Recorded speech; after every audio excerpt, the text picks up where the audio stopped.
This is the PR Podcast, a show about how public relations helps you tell your story to the world. We talk with great PR practitioners who have the skills, creativity, and just plain savvy to get their clients noticed. Now here's your host, Jody Fisher.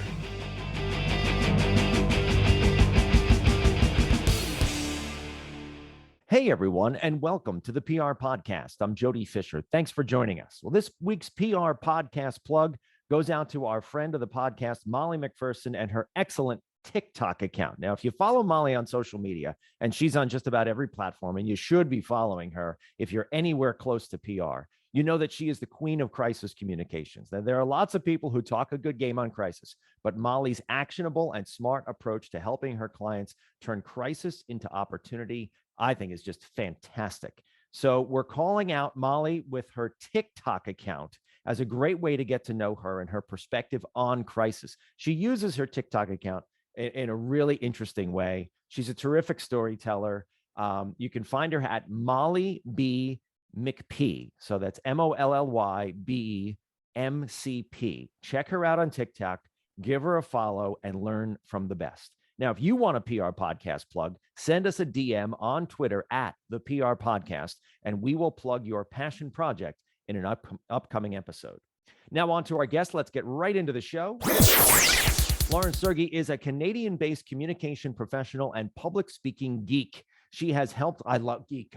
We're like connected already. She's helped leaders and professionals in Canada, the US, and the UK, and beyond become more effective leaders through the art and alchemy of public speaking and communication. Her most recent book, Unmute: How to Master Virtual Meetings and Reclaim Your Sanity, helps people handle the nuances of video conference communication so they can approach their virtual meetings with intent as opposed to merely being a victim. Lauren, welcome to the PR Podcast. Thank you so much for having me on. Why can public speaking be so frightening for some people? Oh man, okay. Public speaking hits all of the fear centers of our very, very primitive caveman brains. Like, we are not talking smart frontal lobe thinking here. We're talking like brainstem, amygdala, the place that keeps you scared and safe. And the reason being is that humans are social creatures. And the most vulnerable spot for a human to be in is singled out of the group with all of the eyeballs and attention on them. So whether or not you're in a position of power or a position right at the bottom of the ladder, so to speak, when we're engaging in public speaking, all of the attention is centered in on us. It is a very vulnerable position to be in, and that can make people really, really nervous. There's a huge amount of power that comes with that position as well, but it's the being under the spotlight, being at the center of attention. That's what really turns people off. And so you have a terrific, well, let's talk a little bit about your business and how you tell people to become better public speakers. I was going to get into YouTube, but we'll go there in a minute. Go ahead. Well, within the business, what I really focus people on doing is getting deeply connected with the audience, with the people that they're speaking to, and trying to become as knowledgeable as they can of what the audience is trying to get out of this interaction, not what you are trying to get out of it, what the audience is trying to get out of it, because that's the only thing they care about. And when you can focus all of your attention on the audience needs, the audience connection, and how you can work with the way they think in order to make your message clear, it really helps pull you out of that fear place in your brain, because now your head is focused on the job instead of on the, oh my God, I'm so scared, I don't like this, I'm going to say something terrible. It puts your focus where it needs to be. So when people are going into a public speaking kind of an opportunity, whether that's in front of, 10,000 people in an arena or 5 people in a classroom setting, or even maybe a one-on-one, what are some of the things that you help your clients do to prepare for that opportunity, knowing that, you want them to do what you just said, which is figure out what the audience wants to get out of your talk?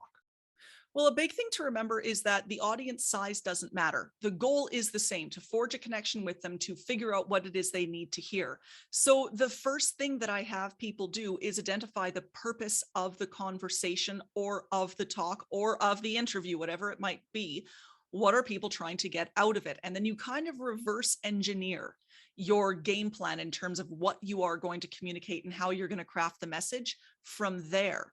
So I really do identify, what is the purpose of this? What are people going to do with the information that you gave them as soon as they leave the interaction?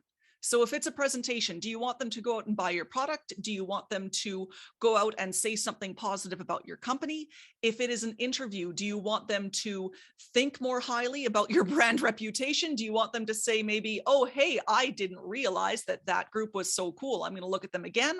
Or do you want to do something else with it? Do you want to make new connections and attract new clients? And then, like I said, it's this reverse engineering process. And once we kind of identify what that is, we try to hone in on the one thing that you want them to remember coming away from the presentation. Human attention span is extremely limited, extremely limited. And that doesn't have to be a bad thing, but it does mean that you have to be thrifty with your words and very aware of what it is you want to address and what you're going to leave out, where you're not going to go in any single conversation. So it's all about getting clarity on those core messages, those core ideas, and then working the presentation so that everything you say reinforces and backs up those one or two statements that you want people to remember. You drill them in and drill them in and drill them in. This usually, when I'm working with clients and preparing them, takes a lot of back and forth conversation. So I get them talking about the thing that they're going to be talking about, as if they're already in front of people. And I really do want them to be thinking off the top of their head. It's all about getting people away from the script and being accustomed to improvising your core message while always sticking to that core message. You know what you're going to say. The words and the sentences will change each time you say it, but the meaning is always the same. And we drill doing that back and forth and back and forth and back and forth, so it becomes natural. So this is a lot. It sounds to me a lot like what we do with PR clients, right? We hone in on the message. We pair the message with the reporter or the outlet, and more specifically, the audience that outlet is informing and talking to. So we always cognizant of talking to the audience that publication is has got and is speaking to. And then we drill those messages over and over. I think we do probably in PR a little less riffing, but I hear what you're saying, because you're sort of in a live venue kind of a situation. But the basic idea is still the same. Get those messages down and keep hitting them, right? Absolutely. There's a lot of similarities between presentation and public speaking skills and PR skills. Where you start to see some divergence is in terms of control of the conversation. Because of course, in PR and media situations, the interviewers are going to be trying to get out certain questions and draw on certain things. And you kind of have to do this who stays in control of the conversation dance. The beautiful thing about most public speaking and presentation situations is that you're in control the whole time. You're in control. But that doesn't mean that you can lose sight of the audience. And that tends to be what happens. You're so in control that you forget that you're speaking to people who have their own agenda, and that what you are really there to do is serve them. So many of the tactics in terms of preparation are quite similar, but it's that overall intent where you see a little bit, is that nuance of control where you see a little bit more divergence. And riffing is excellent. You know, one of the things that I love about public speaking presentation training that really helps people with PR is it gets you accustomed to forming sentences and saying good sentences using the speaking side of your brain. The trap that a lot of people fall into, whether they're preparing for media interviews or presentations, is they try to write out as much as they can in advance. Now with media, hopefully you're not getting all the questions in advance. And I take it that you prepare many of your clients similarly. You're not going to get the questions in advance. We make them up. When we do prep, you know, you extrapolate and you're like, okay, based on what we know, here's the kind of questions you're probably going to get. Yeah. And so that's about as close as we go. That's as close as you can go. And the whole point is that you're able to answer things on the fly. With public speaking and presentation development, most people have a habit of scripting everything, but that uses a different language center of your brain. It actually uses a different side of your brain than the side that is used for talking. So as far as your brain is concerned, totally different language. And when people are used to writing everything down, they tend to sound weird when they say it out loud. They do, because we use different words, we use different tones. And when you train the spoken side of the brain in terms of public speaking and riffing on your ideas instead of scripting your ideas, you're training the talking side of your brain to compose and form and speak good sentences. So whenever you're in a situation where you need to do that on the fly, that side of your brain, man, they've pumped the iron. They've built up that muscle, and that side of your brain can fire much more effectively. So the public speaking skills translate into the PR and the media relations skills really beautifully. We had on as a guest, as you're telling the story here, I'm recalling we had on as a guest Steve Cody from Peppercom, and he said that he has all of his PR people go through stand-up comedy training. Yes. To put them in front of an audience and get them used to a little bit of improvisation, a little bit of being under the spotlight, kind of things that you're saying here, and sort of getting them to translate the written into the spoken and get them comfortable with being in front of that audience. I'm hearing you say similar things here. Very similar things. I frequently recommend that my clients take stand-up comedy classes or improvisation theater classes. And these are things that I actually do myself every now and then just to keep the skills sharp. You know, you keep up that cross training. The great thing about both comedy and improv, and I think they're equally valuable, it's just more what's your flavor. With both comedy and improv classes, you're working that spoken responsive muscle in your brain, but you're also learning how to become very, very responsive to the feedback that the audience is sending you. Mostly the silent, nonverbal, or non-meaningful vocal feedback, let's call it. The laughter or the stony silence or the heckling or whatever. I was going to say the snoring from the front. The snoring. You can hear that, you're in trouble. Oh dear. Can hear a pin drop. Being responsive to that kind of audience feedback is really good because it helps you change tack very quickly. Mm-hmm. And what I really like about stand-up comedy and improv in particular is that it requires you to take risks. You have to take risks every time you get up there. You don't know if a joke is going to land. You don't know if the scene is going to work. But then you become accustomed to working with the risks and working around them when things go wrong much more quickly. So you learn to iterate on the fly. And that builds up again, it builds up that speaking ability. So in PR land, in media relations, if someone does make a bit of a flub in their interview and they've exercised that muscle in terms of recovering from a mistake, they're able to do it, because they've done it a million times in their improv class or in their stand-up comedy class. So they're already ready to go. It's incredibly valuable. Yeah, what I'm hearing too is that the value of practice. Yes. The value of, before you sit down for the interview, whether it's with a print reporter or you're standing in front of a camera, which I've also described as the most awkward thing that a human being can do. Practicing it, like singing in the shower, or standing in front of your mirror at home and doing it. And I got to imagine that in your speaking career, you've done that, and you've trained your clients to do that too. Stand in your bedroom, standing in front of the mirror, and do the thing you're going to do a few times, right? Many times. Do it frequently. Do it wherever it occurs to you. Do it in some places where it doesn't occur to you. When people approach practice, they tend to think that it has to be the whole presentation the whole way through, or that everything needs to be set up and ready and everything needs to be perfect, or that it's something you do at the end when everything has been written out. No, I want them to effectively be practicing from the time they start creating the presentation or planning the talk or the conversation. You start practicing right at the outset.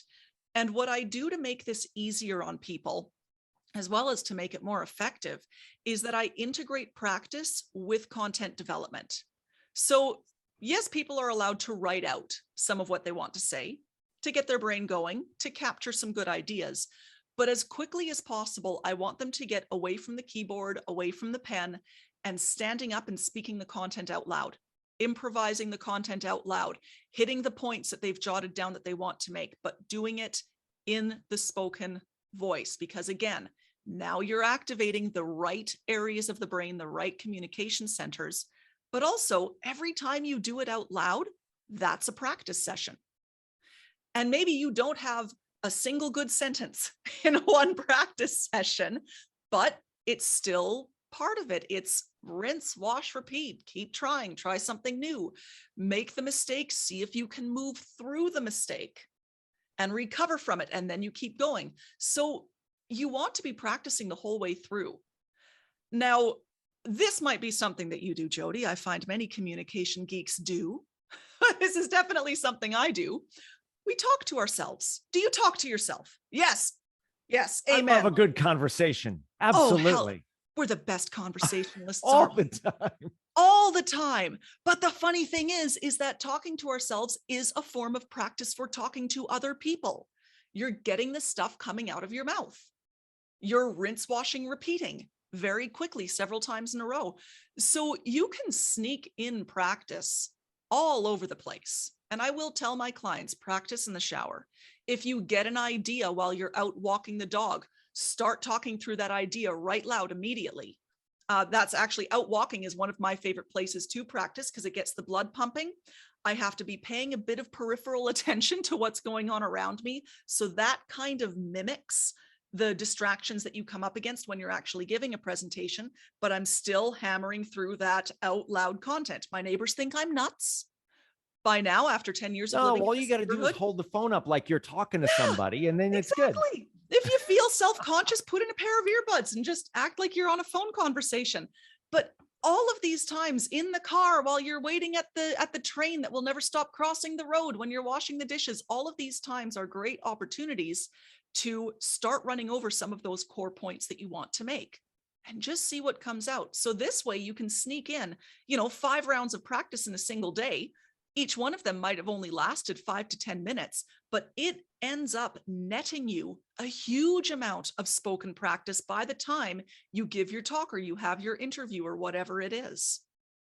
So I'm sure you have seen some great ideas turned into even better presentations. But what are some surefire ways to turn a good presentation into a horrible one? Have you seen some train wrecks? Like you thought, oh, this is going to be great. And when it shows up on the stage, it's just a disaster. Yep. Oh my. Oh. First way is to not be aware of who is in your audience and how they're going to receive your content. Not reading the room. Oh my God. Okay. And it's not just not reading the room. It's not taking the time to say, is what I'm saying actually on side with their values and their way of thinking?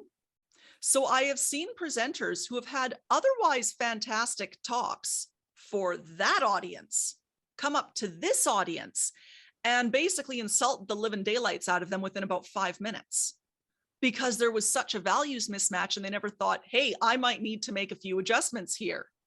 Is this like the joke that plays in New York doesn't play in Kansas, that kind of thing? Yep. Okay. Very much so. Very, very much so. Sometimes it comes from underestimating the audience's sophistication as well, not realizing that they know more about your topic than you give them credit for. And that tends to come. These mistakes happen when the presenter becomes complacent.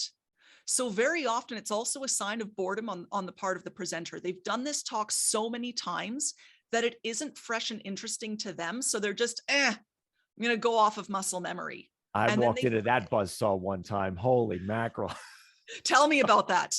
Oh, it was brutal. Yeah. I did exactly what you just described.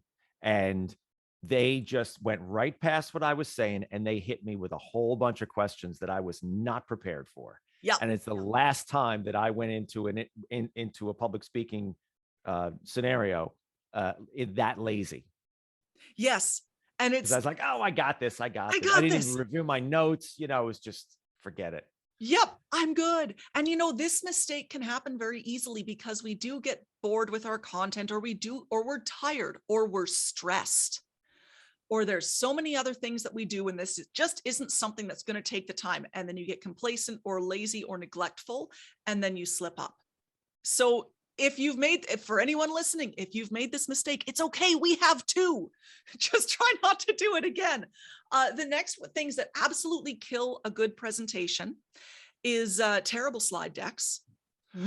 I love a good slide deck. It's beautiful. It just activates so many areas of your brain. But then there's the ones that are those walls of text, or the stock photographs that have absolutely no emotional connection, very little meaningful connection with what the speaker is saying whatsoever. And you're like, you didn't put any thought into this, did you? So terrible slide decks can torpedo a presentation. And too much information.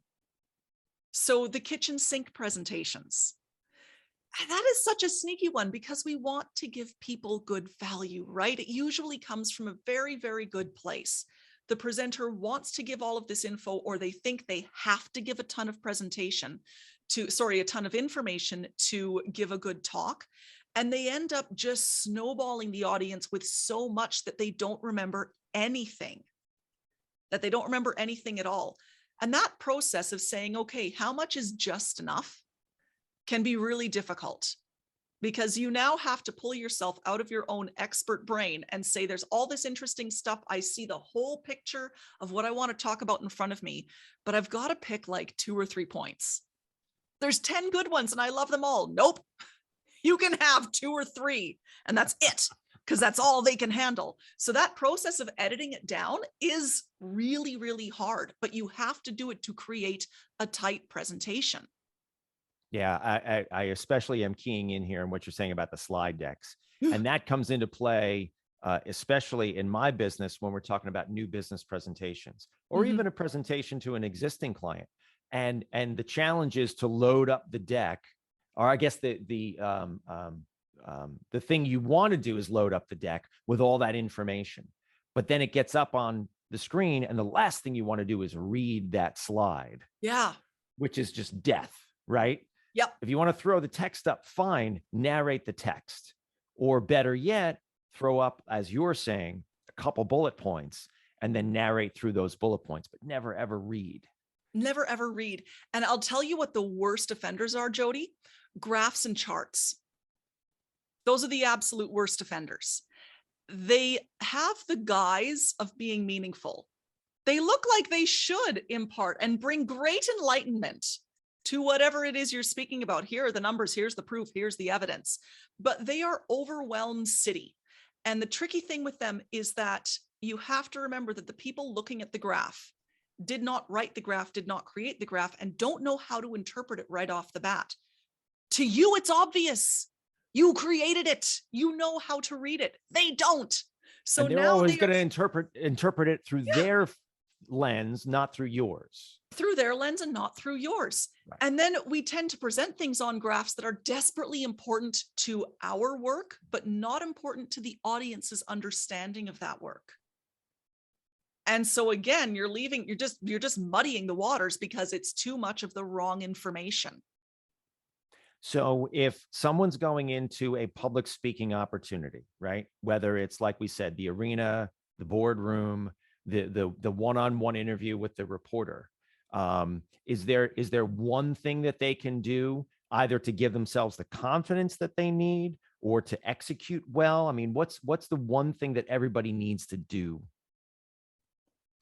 Have at the ready one core statement, ideally something that's actionable, that you can drop at a moment's notice, that second that your brain shuts down or you go blank or whatever it is happens. Have that core sentence that you can drop effortlessly that just has the message you want people to take away. Have that prepared, have it ready in your back pocket. So whenever you start to falter or stumble, you can go, this is my point. Tell us about your book real quick. Unmute. I mean, we're living for the last 2 years here in like Zoom land. Yep. And you read, I've read a ton of articles recently about how nobody gets any work done at work anymore because we're all still on Zoom calls. Tell us about Unmute. Unmute is all about navigating online communication, any kind of communication that is mediated through a webcam. How do you do it? How do you do it well so that it does not take over your life, but that it is ultra efficient every time you do it? The tricky thing is that communicating through these mediums, none of us were born knowing how to do it. We do not come out of the womb understanding the way to engage and interact through this technology. So all of the actions are learned, and all of them need to be executed well if you want to be really polished, if you want to make good connections with your teams, with your clients, with the people interviewing you, with whoever is on the other side of the camera. And what the book does is it lays it out very clearly, acknowledging all of the hilarious and maddening and hair-pulling aspects that is dealing with Zoom, but helping you develop that polish so that you are having efficient meetings using the technology the way it should be used. And also understanding that, hey, maybe every now and then you should also pull the plug on that webcam and put some boundaries around your use of the technology too. So it guides you in being polished on camera, but also using Zoom and its doppelgangers in a way that's sustainable, that doesn't burn you out. Great advice. Great advice. And we will definitely dive into that book. Great reading for everyone. Lauren, this has been a great conversation. We're going to pivot now into the rapid fire question portion of our podcast. Yes. Wow. This is, you're so excited. I love it. I love it. This is where we steal a page from inside the actor studio. We ask our guests a series of rapid fire questions meant to elicit a simple answer, maybe a laugh or two. Looking forward to this one with you, Lauren. So let's begin. Rapid fire question number 1. What is your favorite news source? CBC, The National. Aren't I boring? Such a boring answer. No, not at all. Not at all. But that's what it is. You know, you got to get your news. You got to get your news. And 5 months ago, I would have said Twitter, but Twitter scares me now. Well, I can't go on it very often because I just want to cry. Yep. Usually people react to that question and say news. Oh, Twitter. But then question number 2 comes along, which is, what is your favorite social media platform? My favorite social media platform is LinkedIn. At the moment, once again, I have become increasingly boring as this pandemic has wiled its way on. So it is now LinkedIn. 6 months ago, I would have said Twitter, but it makes me want to cry. And if you listen, I mean, we're recording this in mid-April, and literally inside of the news cycle where Elon Musk is proposing to buy Twitter, which I'm just going to go on record as saying he's totally messing with us again. He has no intention to buy it. This just sounds like a massive effort. Yeah, if things go the way I think they're probably going to go, well, if things go the way and he actually buys Twitter and everybody leaves Twitter because they don't like Elon Musk, LinkedIn may be the place to be. And I think it's already. But please don't turn LinkedIn to Twitter. No, no. I'm there because it is a calmer space. All right. Speaking of calm, rapid fire question number 3, coffee or alcohol? What time of day is it? Anytime you want it to be. 10 a.m. it's coffee. 1:30 p.m. and a presentation staring at me down the gun. It is a giant glass of Cab Sav. There you go. Rapid fire question number 4. What's your favorite on the run food? My favorite on the run food is coffee. Yes, it's food. Yes, it's food. It is a food group. It is a food group for me. My Yeti is always full. Rapid fire question number 5. What do you want to be after you finish this career? I often fantasize about working in a florist's shop. It's like My Fair Lady. I want to be a flower girl in a proper shop.